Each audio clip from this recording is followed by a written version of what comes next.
Hello and welcome back to another video on the Just Callum channel. Today we're going to look at something that I'd completely forgotten about, to be completely honest. So we're going to look at fires. Now this video is just going to be a basic tutorial as to how to build a standard pyramid fire. I'll show you the three main components of a fire. I'll show you what ways to set it up and how to get it burning nice and hot and consistently, and the best way to build a fire as well. So yeah, strap in, and if you don't know, you're about to know how to make a long-lasting and hot fire. Let's get to it.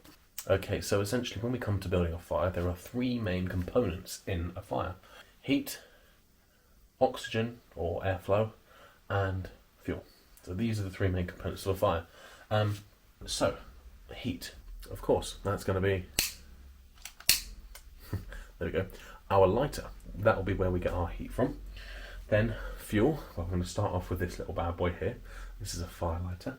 And then of course oxygen at the beginning, it'll be me, and then naturally the fire will want to pull in oxygen from around it.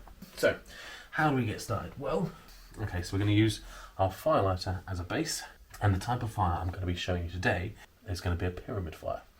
Now that means everything's going to be leaning in towards itself at the top, and the fire will be coming up from the bottom through, and that's how it will catch.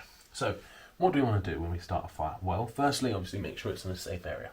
If there's any dry grass or flammable materials around, clear it and put a block, like a blockade around it. So like for instance, if you're out in the wild, a very good idea would be to put a stone wall. So layer a few stones around your fire, so as to stop it necessarily from dropping or falling over onto some dry grass or some flammable material. So how are we going to do this? Well, I'm going to take 3 bits of previously cut kindling up. This is just a bit of old wood we had lying around, and I've just chopped it down into small bits like so. Not very big, nice and thin. The thinner it is and the lighter it is, the better it will catch. So what we want to do essentially is build a triangle. So what I'm going to do is naturally this will sit quite comfortably in there. So what I'm going to do, pop that in like that, just like, and lean it over towards that one there. So a normal triangle. Obviously do your best to make sure it doesn't fall over.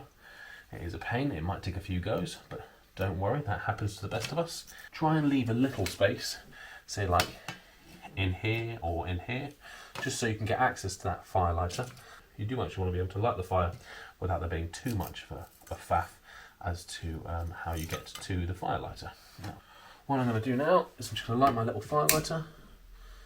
It's like straw that's coated in wax, and that's just going to burn away and eventually pick it up on this kind of area, heat it up enough for it to catch. So that's it started off. So, and this will all catch. Don't worry if it looks quite far away, it's not an issue. It will feel the heat and it will catch. Obviously it goes without saying, don't touch fire, it is hot. It will burn you. Once you've done this, you can apply a little bit of oxygen. So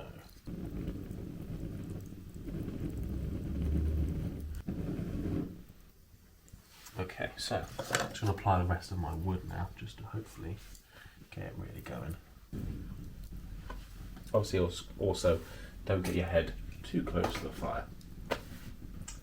So we're going to let that warm up a little bit, burn through, and then we're going to have a look at what we do next. Okay, so now our fire's caught with looking good. It seems to be building up quite a nice bit of heat. We're going to go with some bigger pieces of wood now. This is fractionally larger than this, but the key to remember when building a fire is start small and build up. So get a little bit bigger, a little bit bigger, a little bit bigger, and eventually then you can just chuck full logs on when it's developed plenty of heat. So now we're seeing it really pick up a little bit in heat. So I'm going to just start layering these logs on here, being careful not to knock the actual pyramid over, of course. As I say, be careful because it is very, very hot. There we go. Now we're going to let these really catch and cook quite nicely, and I'm going to layer a few more of these medium-sized logs on here, and then it should be good and ready for the next stage. So let's let this cook. Okay, so now our fire is cooking really well. I put a few extra logs on there, medium size of course, and that's pretty pretty hot. So the next thing to do would be to add these full-size logs, layer them up just like so, like that, and like that. Now you might say, well, oh, you put too much wood on there, you're gonna cause it having problems. That's a very fair point. The thing to remember with this is, I've got a very small fireplace. This won't be naturally, when you're out in the wild, that cramped and that stuffed in. That is now a very easy and sustainable fire that will hopefully keep going, and with a little bit of maintenance, just keep putting logs on here and there, will keep you nice and warm, and of course be a good source of light.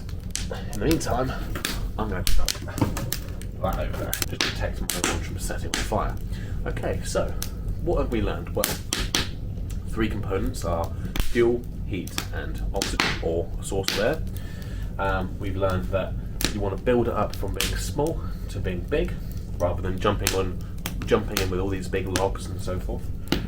And take your time, don't rush it. It is a very difficult process to be able to nurture and build a fire capable of some serious heat and light. And of course, the final thing to remember is be safe. I've done this in a controlled environment in my fireplace. It's dark outside, of course, it now being winter. Unfortunately, I can't do a great deal of videos outside unless they're camping, car camping, or a project you'll see in the very near future. But positively, it does mean that I can teach you all these little tips and tricks for wild camping and bushcraft for when we go back out in the daytime, when it's all light and you can see everything. So hopefully you've enjoyed this video. If you have, then that's brilliant. I'm very pleased. Hopefully you've learned something, even if you already knew how to start a fire, learn something as to how to nurture a fire or such. Please do give me a like. Please also leave a comment down below if you think I've missed a step, or there's something I could do to improve my fire building abilities, or something that maybe I've done that necessarily isn't necessary. I appreciate all the comments as well. And of course, please do subscribe. Much appreciated if you do. Just keeps the channel going, keeps it alive, so that'd be brilliant. Thank you very much. Until next time, I've been Just Callum, and I'll catch you on the next one.